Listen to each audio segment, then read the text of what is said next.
Welcome. We're talking about the state of real estate. Will you activate the slide for me real quick? Do one click. All right. Y'all, it is the first Caine Live of June. We have written all the business we're going to write in the first half of 2022, which is pretty remarkable. Graduations have just happened. Lots of celebrations. Everybody's getting ready for the 4th of July holiday. We're all going to get a very deserved break. How do you feel things are? Okay? You feel good about them? I feel good about them. I think there's lots of reasons to be optimistic. I think the first thing that we have to do is put things in perspective. So from 2020 to 2022, we've been running super fast, super hard. The industry, the world, everything's kind of turned upside down. And we have all these dynamics that we're dealing with and facing with. The most important thing that we can do right now in evaluating this year is to kind of stop and look at where we have been. And we really need to look at where we have been over the past decade. It's been an amazing ride. I started in this business in 2008. Brad, do you remember 2008? Very well. It was a crazy time in real estate in the fall of the recession started in 2007, but in 2008, that's when the economy really started to tumble. The stock market fell in October of that year. And I mean, real estate, who was selling real estate at that point in time? Raise your hands, hold them up high. Right? It was a really, really different time. And so it's important for us to take a look back at what has happened since then. You got am I on? Yep. All right. So existing home sales since 2014. I don't have a dating back to 2008, but you know, an incredible ride. And keep in mind, when the recession happened, once we hit the bottom in 2009, we kind of got stuck at the bottom. What do we call it, Brad? A soggy bottom? Soggy bottom.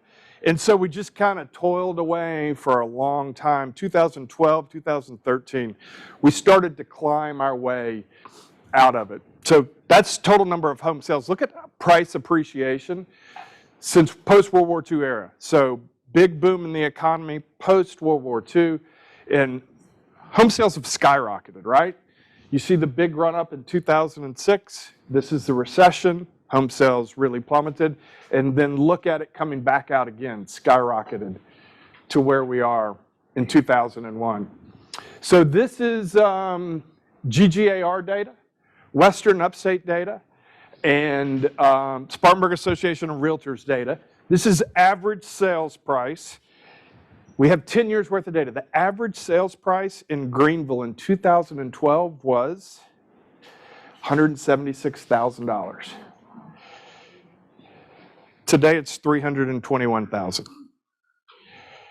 Spartanburg Association of Realtors, $134,000 in 2012. Today it's $252,000. In Western Upstate, $166,000.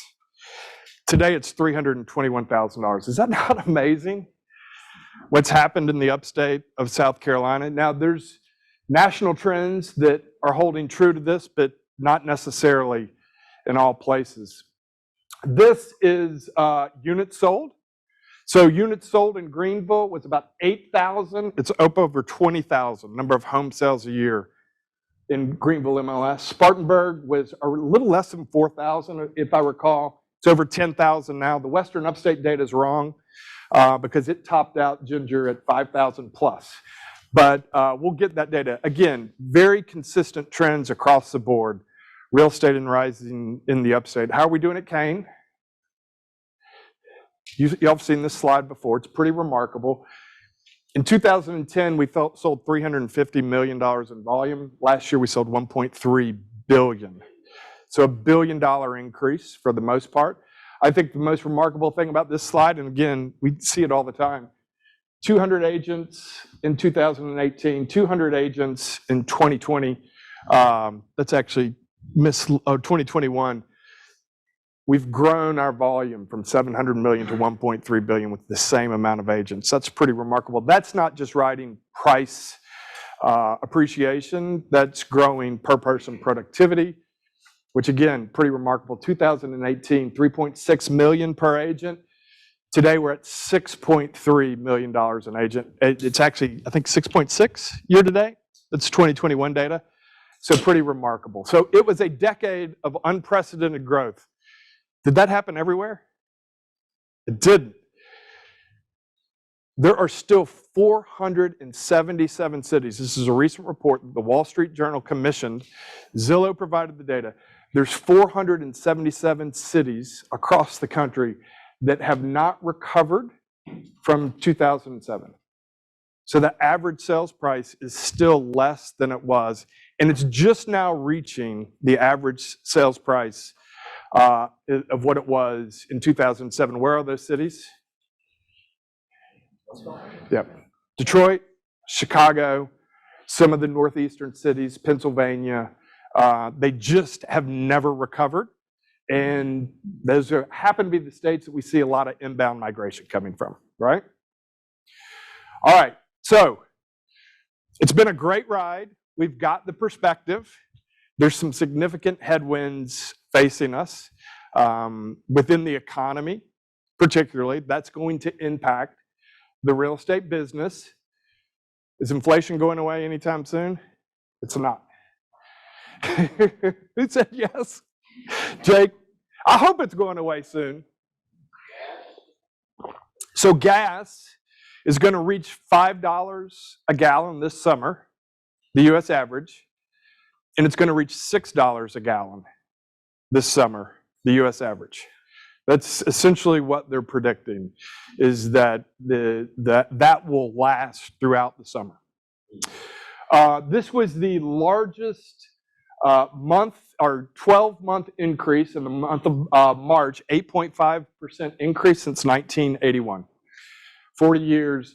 And we're going to talk a lot about, when you look at 40-year highs in inflation and mortgage rate, it relates to the recession that we had in the early 1980s, and particularly the savings and loan crisis. Some of us are old enough to actually remember that, which was very similar to sort of the financial fraud that almost went on in 2007 that caused that recession as well. Particularly in our industry, since the start of COVID, building materials are up 36%.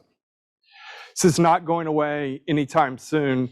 The supply chain, I mean, never at any point in our time in history have we realized how interconnected the world is, right? China has a zero COVID policy. So there's cities in China today with big manufacturing plants that are shut down because of COVID, right? And so the war in Ukraine, that impacts the global supply chain. It's really driving prices. It's going to take a recession for us to work through all of this. Mortgage rates will continue to rise.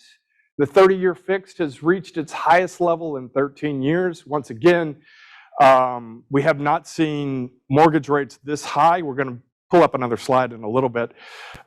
Since the early 1980s, when they were 17%, 18% on the 30-year fixed. Do what? You're advancing my slides for me? Inventory, there is a housing shortage, right? Where are my ninjas? I was thinking about this last night. So we went through ninja training. It's great real estate training. Zan Monroe, right? So Heidi's shaking her head as well. When was that? That was your first year here. It was 2014. Do y'all remember what Zan said? He said, we aren't building enough homes. And I think that's the first time we heard it in 2014. But he said, we've never recovered. We're not building enough homes. If you recall, we did an investor, we invited our investor clients to an evening at the Innovate, and Zan took them through an incredible presentation. And you know, the highlight of it is we're going to have a housing shortage in the very near future. That was the first time I heard it, and he was absolutely right. Look at active listing count according to Realtor.com. can y'all see? This is hard to see, but this is a fascinating trend. 2017, 18, and 19. So this is January, and this is December. And you see all of these are over 1 million active listings. And so you watch the trend through the spring into the summer, and then you watch the trend dive down in the December timeframe. And then this line right here, this is COVID. There are over 1 million active listings, and it takes a straight line all the way down. And then look, the trend continues. So now there's less than 600,000. We're getting that seasonal dip or that seasonal rise, but it dropped back down. And then this is an interesting trend to watch. There are some signs that the listing inventory is picking up. Actually, at Caine, we are up about 14%. So we're going to watch that trend really, really closely. But is that not fascinating to see how fewer active listings there are on the market today than there were in 2017, 2018, and 2019? And then finally, affordability is a real problem. So affordability is reaching its lowest levels from a historic perspective. This is housing, but keep in mind, this is true in rents as well. So rental rates are rising across the board. We all know that. Brad and I talk about this all the time. You know, we said there have to be enough apartment complexes built in downtown Greenville right now. Are there? So I met with a developer last week, and they're looking at building the biggest apartment complex, over 500 units in downtown Greenville right now. So it's really remarkable. Just highlights the housing shortage that we're dealing with out there. So, what was that? Are y'all feeling the impact? A little bit? Yes. So showings in April were down across the country. 11% across the country showings were down in April. 35% in the West. So the West got hit the hardest, 7% in the Midwest, 9% in the Northeast. Were our showings down 12% in April? That's what it says the South is. Are y'all feeling that? I don't know. A little bit? Right now. So here's total home sales. Okay, so total home sales are trending behind where they were in 2021. April and May, that gap will grow, right? So that gap will grow in the April and May timeframe. Here's what our MLSs are doing. So in April, GGAR was down 5%. Spartanburg was down 8%, and Western Upstate was down 15%. Year to date, GGAR is actually up 2 points.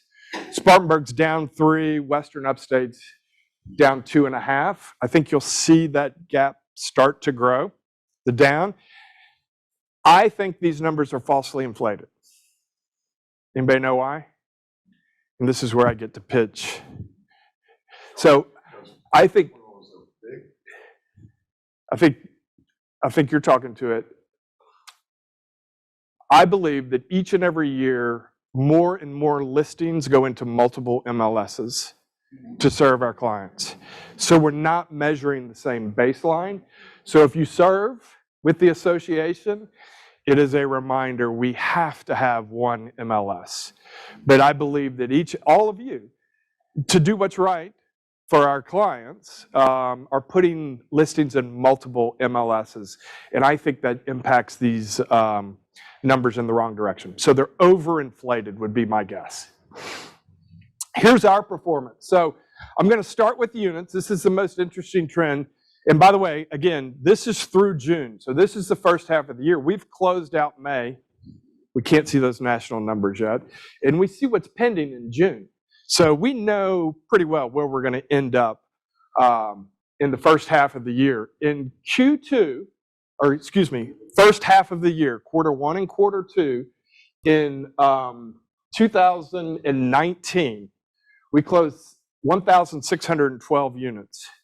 Look at 2020, 1,501 units. Why is that? COVID, right? So we stopped closings, pendings, April and May. It dipped down. Keep in mind, we came roaring back in the second half of the year. 2020 significantly outperformed 2019. It was just disproportionate to the half of the year at which we achieved it. Then look at the first half of the year in 2021, we were up crazy numbers. We were up over 15% in units. We were up 30-odd% in volume because we were still growing, dealing with those COVID pains. And then look where we ended up in the first half of the year this year. Pretty significant drop to a little over 1,500 units. But look at what volume in GCI. So you got price appreciation, right? So we closed more volume than we did with 300 less units. It's pretty remarkable, right? And we stuck right where we are, 18 million in GCI. And so, you know, our earnings have not been impacted. I think it's a really important thing to watch. We all want to grow our average sales price, serve a higher end client. We should also watch how many clients we're serving each and every year. And if you want to grow your business, typically you want to serve more clients each and every year. So it's a really important thing to watch. While our income may be right in growing our businesses, you know, don't forget to focus on, am I serving more clients each and every year? So, any questions?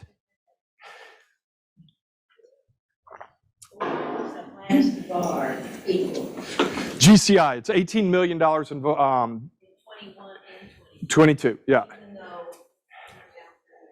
Yes. Isn't that crazy? Yeah. That's good for us, right? It's a good thing. So what should we expect? The Fed met yesterday. Did anybody read what? They had a closed door meeting yesterday. Have y'all seen any news this morning? I looked when I woke up and I have not seen anything since. So the Fed is trying to engineer a soft landing, right? They want to rise and bring interest rates up to essentially take the air out of the inflation bubble that's building. And they want to prevent a prolonged recession like there was in 2007 through 2009. It was a 2-year recession, essentially 2007, 2009. There have been 13 recessions since the Great Depression 100 years ago. 13. On average, they're very short. They're 6 to 11 months. So that's what the Fed is attempting to do right now with raising interest rates. So mortgage rates are going to continue to climb. Fed met yesterday, so the Fed has already given guidance. They're going to raise interest rates 6 times in 2022. Where am I, Andy? Have they raised them twice this year? So far, yes. Twice so far this year. What are those 2 raises? 0.9 was in May. And a half? Yeah. So the guidance they've given is that they may raise interest rates 4 more times in 2022, and then they say we may raise interest rates 3 times in 2023. Obviously, they're going to see how the economy is going to react, but interest rates are not going down, right? Interest rates are not going down. So, gosh, Andy, how about this slide? So this is mortgage originations is going to fall by 40% this year. Now, the interesting thing, this light blue bar, that's refinancing. The refinancing market's pretty much dried up. 2021 to 2022, you see they're estimating that purchase loans will actually go up, right? But mortgages overall, and you see there's a lot of news going on in the mortgage industry right now because that business is going to fall by 40% this year. Home sales will slow, all right? So 2021, it was an incredible year. The bottom blue bar, that's resales, and the light shaded blue, that is new home sales. New home sales account for roughly 12% of all home sales each and every year, somewhere right around there, right? We said this, I think it was in October of last year, we were kind of forecasting the year. We were chasing in 2021 the $7 million or 7 million homes sold in a year. It had only happened 1 year before. I think it was 2006 when we sold 7.2 million homes. We didn't quite get there. Got a little over 6.9 million homes sold in 2021. We're going to see that drop to about 6.2 million homes sold this year is the estimate. And then look at it for 2023. So that trend that we just highlighted that we've seen in the first 3 months of this year of selling fewer homes, that's expected to continue. Home values are going to grow, but they're going to grow slower. So this is the 7 forecast for the year. Fannie Mae says home values are going to grow at 11.8%. The Home Builders, our Mortgage Bankers Association, says it's going to grow at 6.2%. The average is 9% growth for the year. So home sales are going to drop by 11%. Home values are going to grow by 9%. Sort of evens out. You can say Greenville, Spartanburg, we're going to outperform the national market for the most part, which, by the way, is there a national real estate market? There's not. There's no national real estate market, even though we look nationally, because it's a huge data set and we can see the trends. Our real estate market is very local, as is every real estate market. So here's what's happened, home price appreciation as it trends down. You see 3.2% growth in Q4 of 2023. Y'all, that is not sustainable, and that is dangerous growth, right? So when you look at Q1 through Q2 of 22, Q1 of 21, Q2 of 2022, over 15% growth. That's not healthy growth every quarter to see that type of appreciation in homes. So we want to see this normalize. I would love to have between 8 and 12% growth, but this is the forecast. It's normalization. So in 2022, they're forecasting that estimated home prices will grow at 9%. Oddly enough, 23 through 26, they're predicting less than 5% home price growth. I think we're going to outperform that in the upstate, right? I think we'll be much closer to double digit. All of the inbound movement that's coming here, again, there is no national real estate market. So some will overperform, some will underperform. Inventory is not going to fix itself, right? Inventory is a real challenge. Since 2011, this is the month supply of inventory. 9.5 in February of 2011. What is it today? Less than 2 months of inventory, pretty much nationwide. That trend, it's not going to reverse itself anytime soon. This is looking at the same data since 2019. So you start to see the seasonal dips. Spring market, coming into a spring market, summer market again. So it shows the dips. And then here we are over the last 12 months. I think when the April, May, and June numbers come out, you're going to start to see it rise. This is the unfortunate thing. So this is year over year. This is April of 2021 compared to 22. That's March of 2021 compared to 2022. We're down in listings every single month, ranging from 20% down in April of last year to 9.5% down right now of where we were in March of last year. So hopefully we see this trend go positive, which they're kind of predicting, right? In the remaining months of 2022. Y'all, this is crazy. So from 2015 to 2020, the average rate of household creation was 1.5 million households. And we delivered 800,000 new homes a year. So we're creating households at a pace that we've never seen before. We have this huge generation of millennials coming into the marketplace. The biggest cohort of millennials are the next 3 years. They'll turn 35. 35 is the magic home buying age. And the 3 biggest cohorts from an annual perspective in the millennial generation, they're all turning 35 over the next 3 years. So huge household formations. Yes, ma'am. One thing that I don't ever see, and I don't know how it is nationally, but one thing that I think about is if you think back to 2015 compared to today, in 2015 and even going back into the recession in 2008 and 9, people might own one home. Right. If you think about the number of people who own more than one home, whether it's an investment or whatever, you know, that decreases a lot of the inventory that would be available to people coming into the market. Huge. Plus BlackRock and all those guys. Yeah.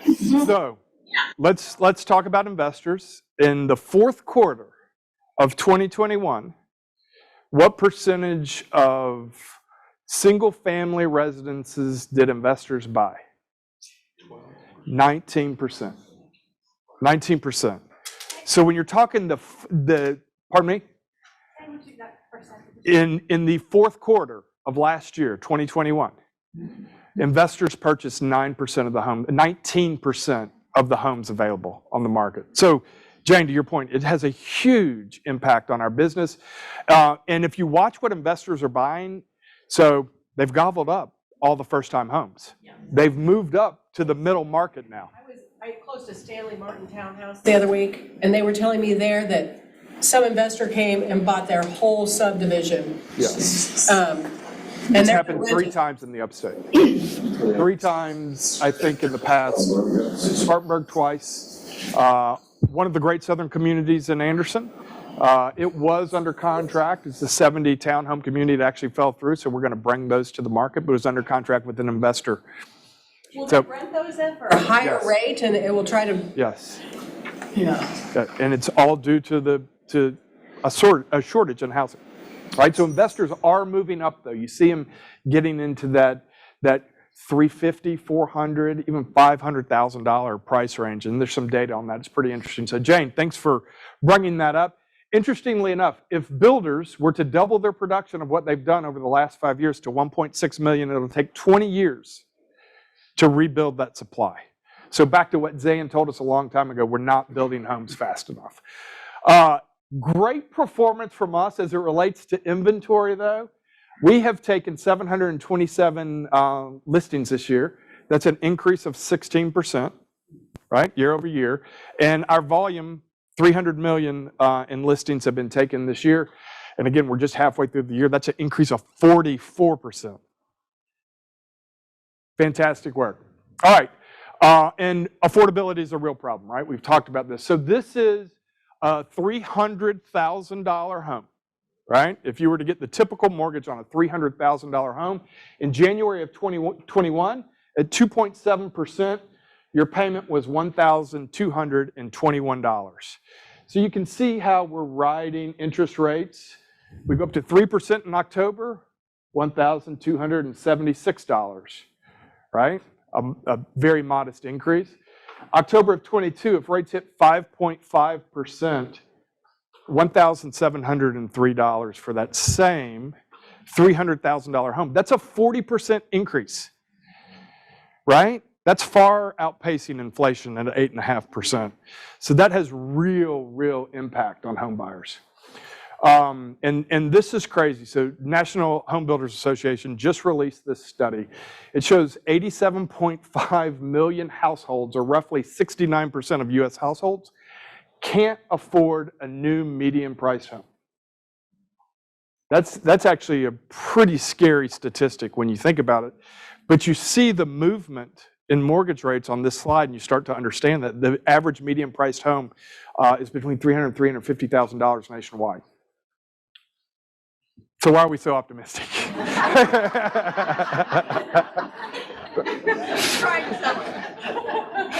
We are optimistic, right? I think it's important that we talk about this stuff so we know what's going on. But there are tons of reasons for us to celebrate. Yeah. Where's Linda? There she is. I'm drinking your beer. So this is not a real estate bubble. This is absolutely nothing like anything that happened in 2007, right? This is life. Thank you, Jane. So do y'all remember how much we complained about Dodd-Frank when it first happened, Andy? Yeah. Do you remember that? Well, look at the volume amount of loans that came on the market between 2003 and 2007 that had a credit score of less than 620, right? So we were giving loans to people who could not afford them. And you know what else we were doing? We weren't making them put any money down, right? So they literally had no equity in their home. Coming out of the recession, banking regulations kicked into place, and look at the performance. So people who are in their homes today can afford their homes, right? They're qualified to own the home that they're in. COVID, this is the start of COVID, May 2022. So many mortgages went into forbearance. Look how it's performing. Foreclosure activity is at an all-time low. This is the recession. 2.9 million homes were foreclosed upon. In 2009, it is at record lows right now, right? And debt is not a challenge. This is the percentage of the mortgage payment to your total income. And so the fundamentals of this recession or the economy right now are extraordinarily different than they were 10 years ago. We tend to relate it to what it was 10 years ago because we were in the middle of that recession, right? We were part of the problem. So a recession does not equate to a housing crash. And so this is a look at the last 6 recessions. And you'll see in the last 6 recessions, in 4 of them, home prices grew, right? In the dot-com bubble and the early 90s crisis, that wasn't dot-com, that was 2001, home prices dropped. Obviously, we were a huge part of the problem here, but it was really a lending practice that caused that huge decline, right? And so this is nothing like 2008. Home ownership rate has room to grow. This is a really interesting statistic. National home ownership rate sticks around 65%, which is right where we are today. It's gotten as high as 69%. But when you think about home ownership, when you think about the value of the home, and when you think about the path to creating wealth, we all know that what was happening in 2005, 6, and 7 was wrong, but getting every American on a path to home ownership is a good thing, because as we've shown in these slides, it is a trusted appreciation asset, and we should all aspire to be homeowners if we want to create wealth. And the US population is growing, right? We've got these 2 bookend generations. The millennial generation is forming households, as we've said, like no greater time, the next 3 years. And so the US population is going to continue to grow. More households are going to be formed. And so we're going to sell more homes. Mortgage rates are historically low. Who bought a home in 1981? Linda? What did you buy your first home at? My mother financed it for me to start off with.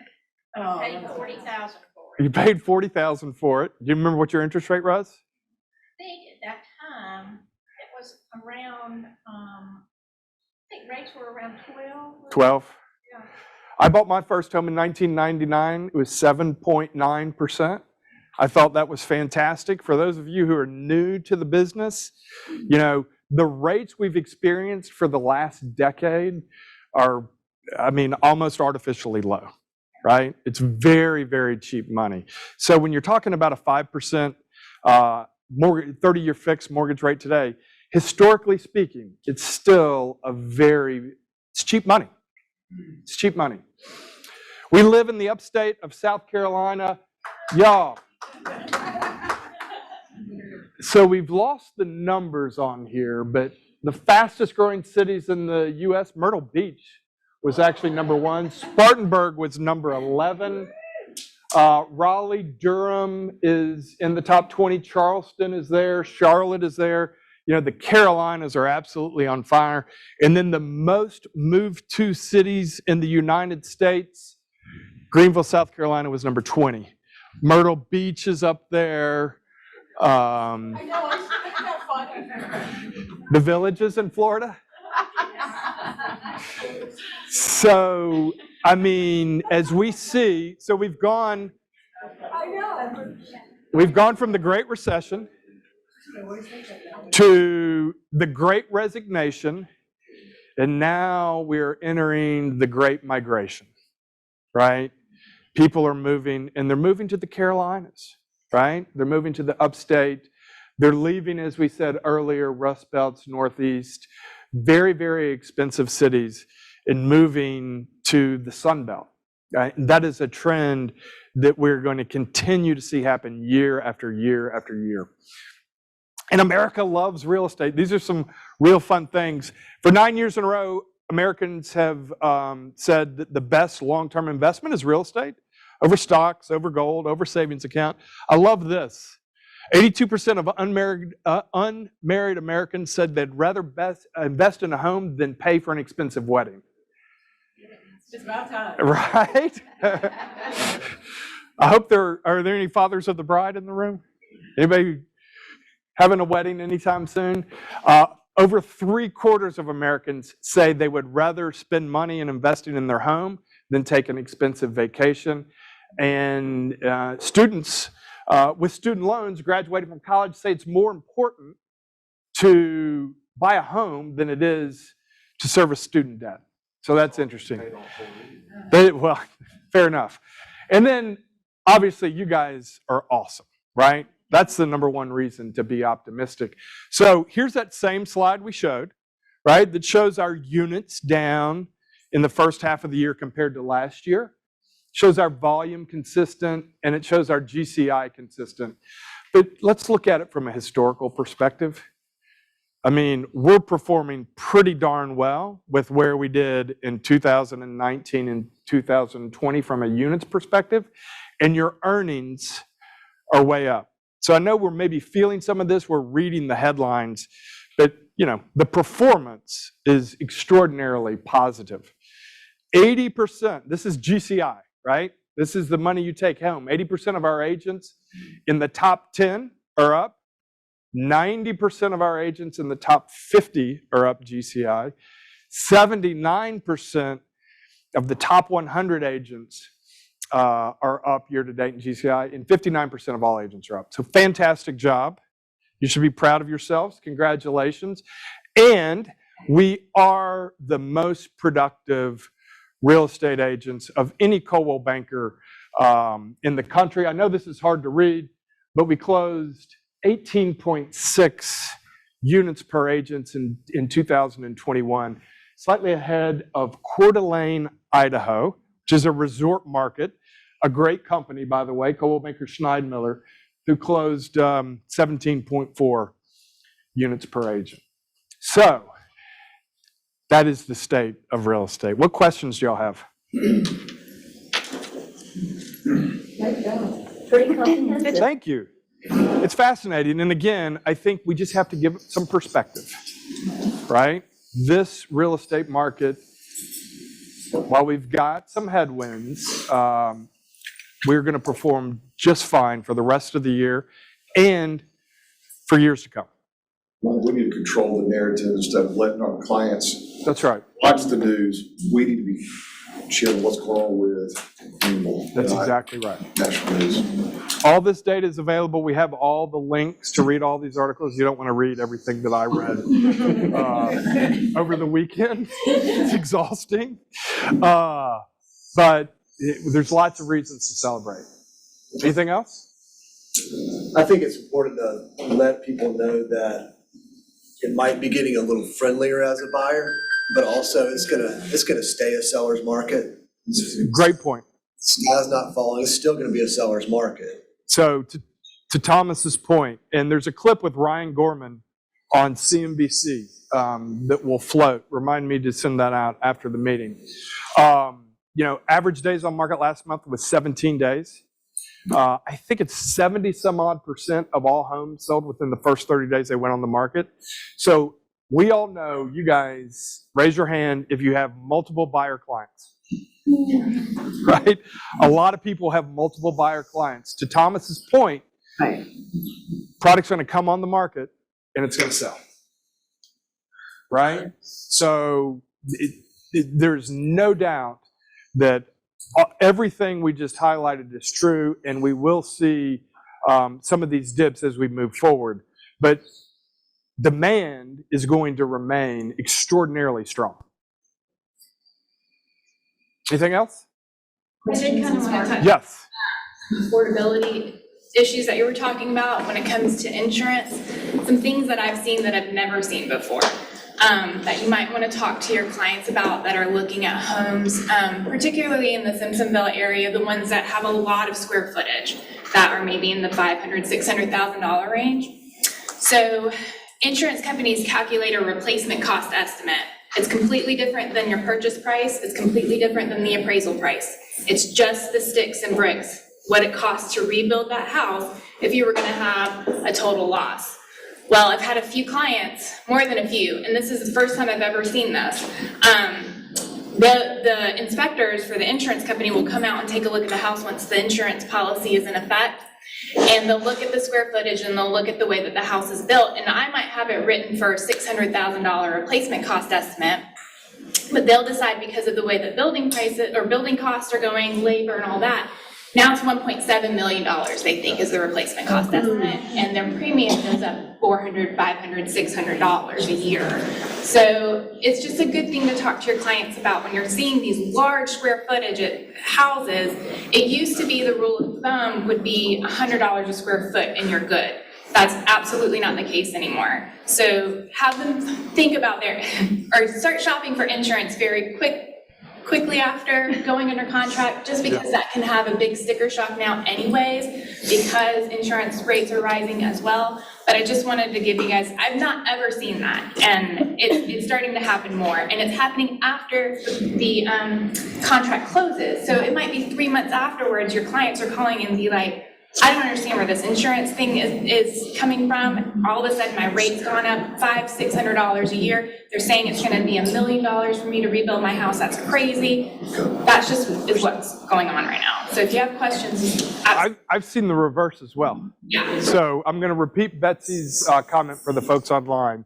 You know, essentially the replacement, when you're getting an insurance quote on your home, the replacement cost is exceeding the cost per square footage on the home, essentially, right? So, but I have also seen a few where I looked at the insurance and it's like, you could not rebuild this property for that value. So it's a double-edged sword. You just have to pay really close attention to that.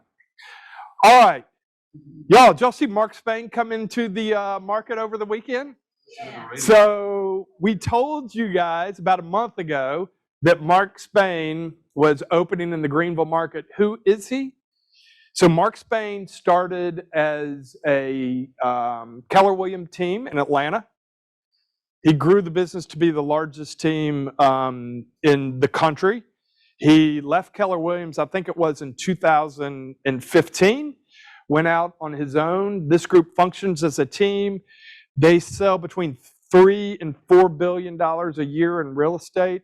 He's been the #1 team in the Wall Street Journal for 4 years in a row. They are now operating in Atlanta, Charlotte, Raleigh, Durham, Nashville, Orlando, and the upstate of South Carolina. If you drive from Atlanta to Raleigh, you'll see 36 Mark Spain billboards. So just be mindful of that. You know, I think it's really important for you guys to know, you know, Mark Spain is, if you call him a brokerage, isn't a huge threat to us at Coldwell Banker Caine, because he's not going to recruit any of our agents because they're teams, right? So he schedules listing appointments.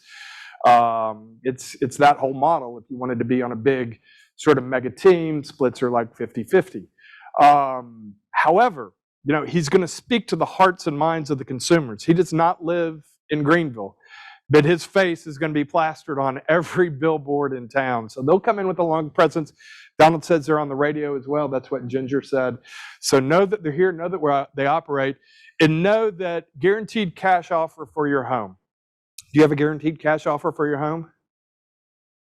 OfferPad. We just did it a few weeks ago. It's no different than OfferPad or Open Door. It's just getting that estimate on your home. Amanda, you're going to talk to that in just a little bit. Our agents are out there as well, so congratulations to Jamie, Stephanie, Alicia, and Jennifer. Your billboards are going up. I think later this month. Daniel's not here. But y'all will have a great presence in the market. And then I wanted to share real quickly with you some of the things that we have highlighted for the rest of the year. On July 12th, Milt's going to be here, so we're going to celebrate the 4th. He's going to come back for the second half of the year, get our mind and our perspective in a positive fashion, motivated and ready for the second half of the year. John Hunt, the economist with Market Insights out of Atlanta. Is John Hunt going to be here in person? I think he is. He's going to be here in person on August 8th. He's absolutely fantastic. Our back to school event is coming up on August 28th. I'm going to skip Gin Blue. Okay, Gin Blue is happening in October on the 23rd, but in mid-October, we are rolling out the new Moxie suite.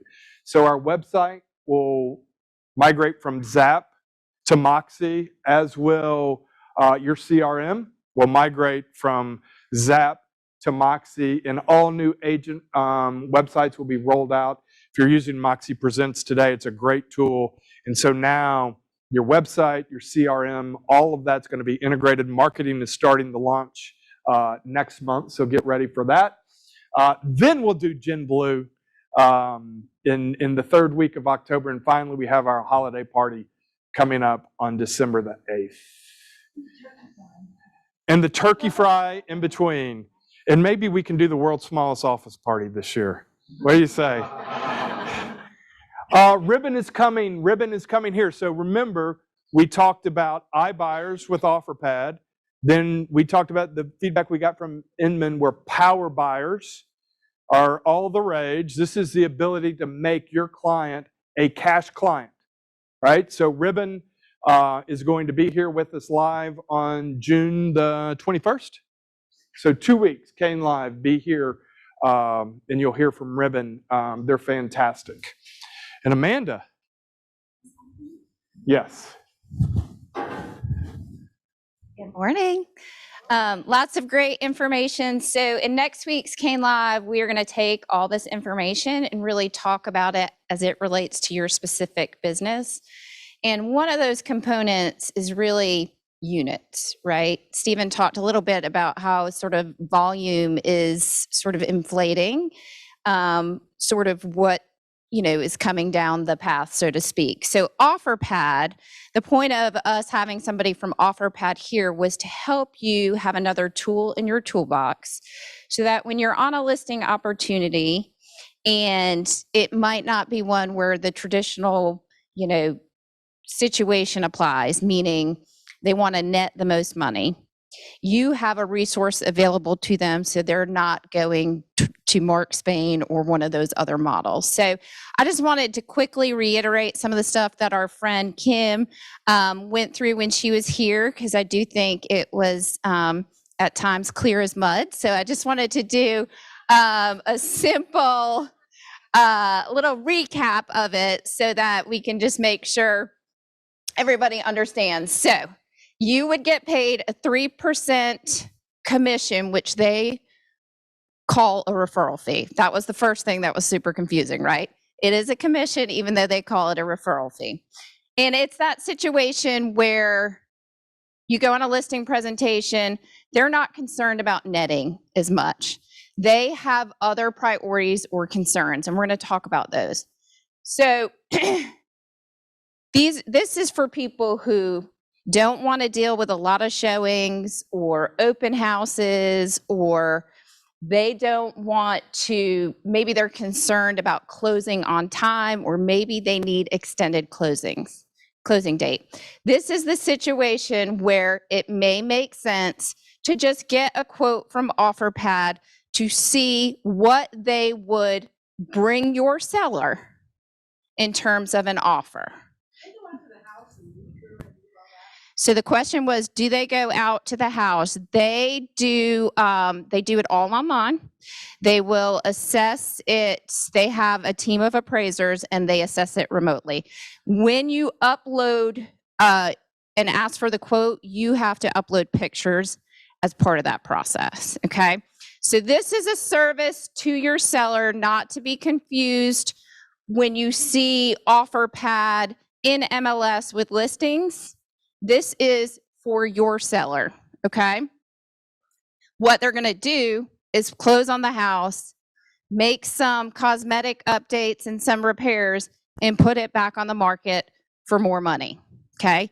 Your seller needs to recognize that. But there are times when this may make sense for your seller. So for who is the seller that OfferPad is the right buyer for? It is those people that want ease and convenience over anything else, okay? Or maybe it's certainty of closing, right? Ever have those buyers who are just the nervous Nellies, and every step of the transaction they feel like it's gonna, fall apart or derail? Need a quick closing, okay? This is basically, it is a cash offer. So if they need a quick closing, this may be the right buyer for your seller. Or on the flip side, they need an extended closing. So gives them 90 days as a potential close date, right? So look at those extremes in terms of closing dates, and OfferPad might be the right buyer. Can't have or don't want to have a back-to-back closing. So OfferPad offers 5 days in an extended stay with a mover. So your sellers could close on one day and then close on the home that they're buying on another day, okay? OfferPad is for those homes that are well maintained, okay? So again, they're gonna come in and they're going to, in essence, flip the house. So if the house needs a lot of work, OfferPad may not be the buyer for your seller, okay? It also is not for the buyer or for the sellers who want to net the most money overall. It's a really important thing because OfferPad is basically going to put the house back on the market, right? So the other time when OfferPad is the potential buyer for your seller is if your clients are building and need an extended closing. There is a special partnership program for working with people who are building where they can have up to 9 months, okay? So again, OfferPad has specific situations where it might help accommodate the situation that your seller needs. Remember that OfferPad will not purchase manufactured or prefab or mobile homes with what they define as significant foundation issues. I would venture to say that's probably any foundation issue. Multifamily houses, land, rural homes, farms, estates, and any home that has unpermitted additions, okay? So 3% referral fee, which means 3% commission. If looking at that criteria, you think OfferPad is the right buyer for your seller's home. You would put in through a portal the pictures. They come back to you with a quote, and then you stay in the transaction and you guide your client as to whether that's the right route for them, okay? Typically, this is going to be homes that are not in MLS yet, okay? You can still put in a quote if it's been in MLS, but most likely it is not going to make financial sense for your seller, and here's why. There is a 5% fee to OfferPad. If it's before it goes in MLS, your 3% comes out of that 5%. If it's already in MLS, it's 5% plus your 3%. Plus, they're probably not getting the highest offer. So really, in this process, you want to go through this process if it's a consideration prior to going into MLS. Am I still making it clear as mud? Okay. Lastly, I wanted to touch on the clients. So you have a buyer, okay? who is moving here and is a seller in another state, because Kim touched on this. She talked about a network where you could get OfferPad connected with them on the house they need to sell. Please remember, they are not your client on the seller side. This is not our swim lane or our place to recommend that OfferPad should sell their home. We need to get them connected with a real estate professional in their state who can then determine if that is the right path for them in selling their home, okay? And then this is just a recap of the steps she went through. You would go on an online portal, a solution advisor gets in touch with you, you present the information to your seller, and then potentially your seller signs. So you are still very involved in this process. You are representing them and giving them the advice that they need throughout this process, okay? So again, we're gonna talk about Ribbon next week.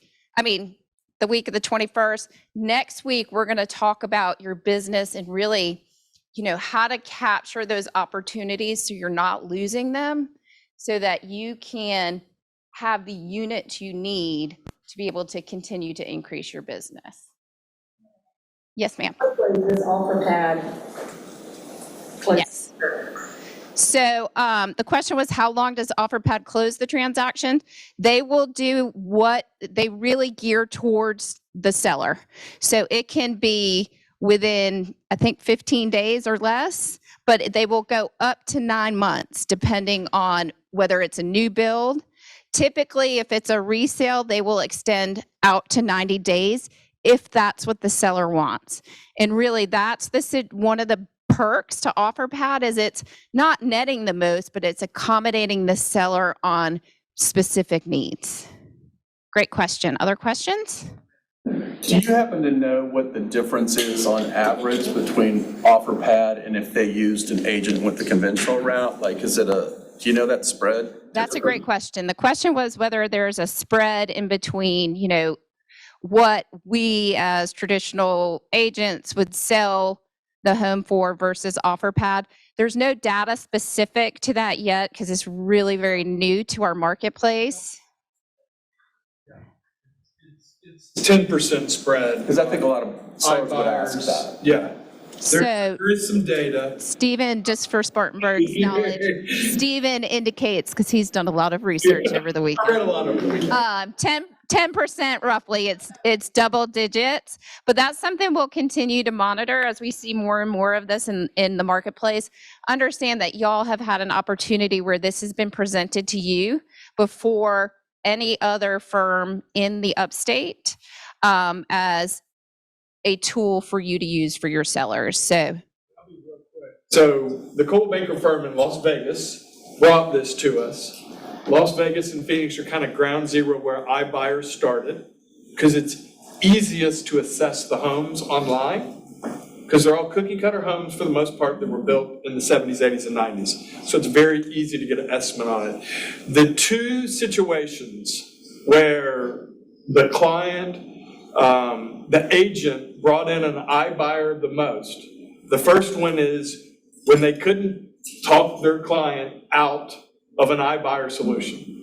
So they're already shopping around for iBuyers. The agent came in and said, let me facilitate on your behalf. That's number one. The second was somebody who inherited a home and they didn't live in that community and they just wanted to sell. So two great situations where you can earn a fee and do what's right by your client. all right, so more to come on different tools and resources. We sent a survey out to y'all about 2 weeks ago on start times for both Caine Live and Caine Thrive. This was feedback from Caine ambassadors, so thank you to all of you who took the time to give us feedback. The two questions basically are, what were the preferred times? And here is the feedback. So overall, the start time that we have right now as 9:30 is what looks like the preferred time. That's the yellow bar at the bottom. And then for Caine Thrive, it looks like early morning is the winner. So we're going to shift as we plan those activities to move those earlier in the day to help accommodate. Sure.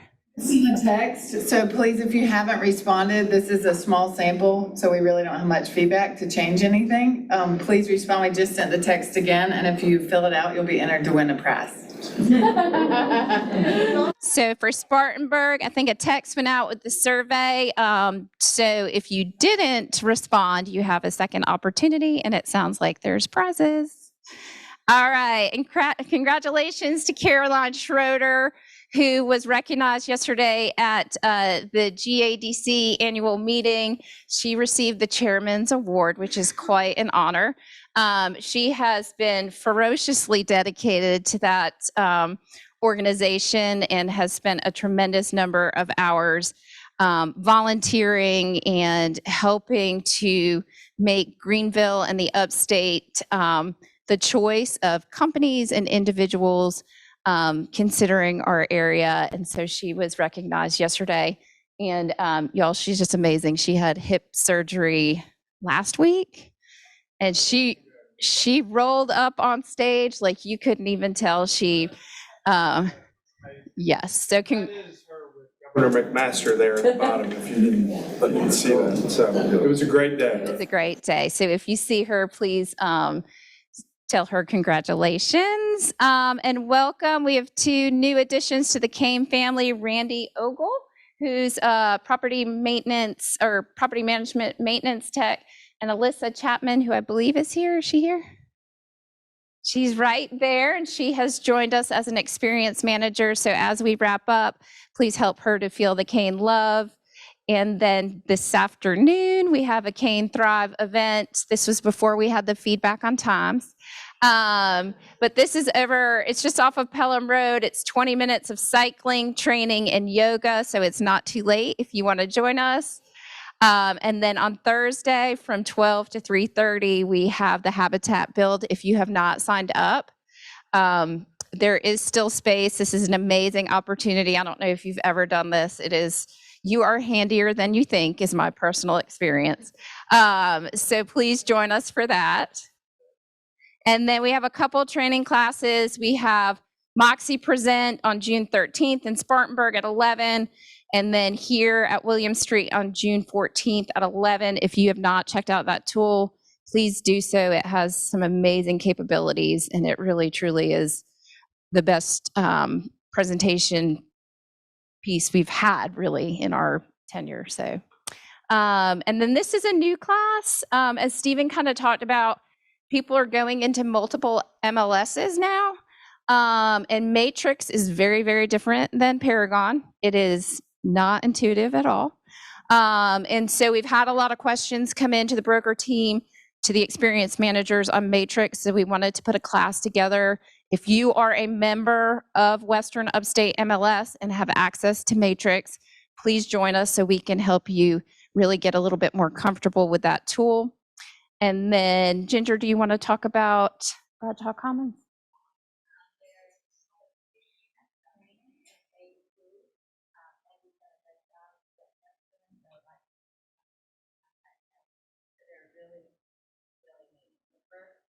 Is almost completed, so you can walk through and give your clients a great idea of what they're going to look like. Fantastic. And then what's on your mind? Barry? As most of you know, our company delivers Meals on Wheels routes every Tuesday, and it's just a great opportunity to serve those in our community and to get to know fellow agents. And I'm finishing up the schedule from July to January, and if you haven't learned about it or want to participate, please email me or call me, and I'd love to get y'all on the schedule. And we try to get people delivering with people that you get to be with meet different people all the time. So it's really a good opportunity. Please give me a call. Thank you. Jennifer? I've got 6 little houses in the neighborhood called River Valley, which is behind the Travelers Rest Bridge of Greenville Tech. 10 minutes to Travelers Rest, 10 minutes to Greenville. They're on minimum half-acre lots, 3-bedroom, 2-bath, just cute little houses from 258 to 261.5. One went under contract this weekend, so I have 5 left, and then we're gonna do a total of about 25. So then we're gonna release them in 5, 5, 5, and 5. So they're USDA eligible. They also fit, I talked to Andy about it, they fit the rural, you tell them what it fits. South State's Buyer Advantage, which allows 100% financing. Typically, it's for low to moderate income buyers, but because of where the properties are located, any buyer qualifies because the house itself qualifies by its census tract. So Right. good no MI, 100% program. It's a really, no HOA neighborhood, really nice sized lots, similar houses throughout. We're not building anything different than what's already in there. And they'll be completed by the end of June. These 5 will be completed by the end of June. Let me know if you have any questions. I think there was somebody else, wasn't there? I was just trying to get the Meals on Wheels. I didn't hear your name of the contact for that. Barry, Barry. Barry Gower, Berry. Any others? Brad? Round of applause for Stephen for his work this weekend.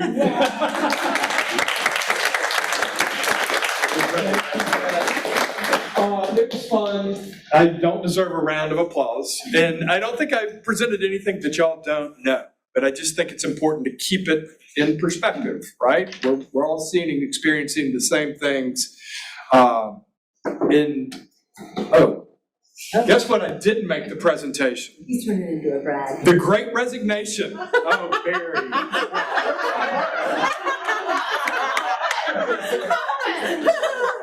The Great Resignation. What was the #1 career people search for?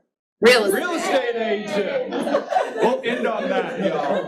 The #1 career in Google. You what #2 was? Notary. And like #8 was fireman. So people are making big life changes. It was quite the array. That's right. Y'all have a great week. Thank y'all.